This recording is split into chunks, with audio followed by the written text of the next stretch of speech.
Lesson today from the COVID ditch.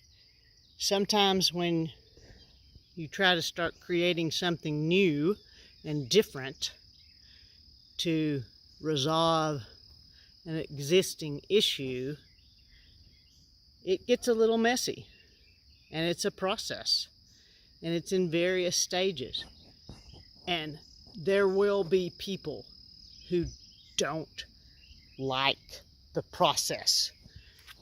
There'll be people who want to shut you down and stop your growth and your creation.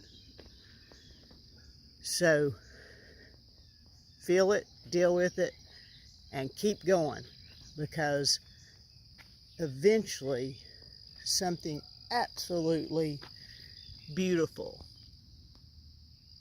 will be created.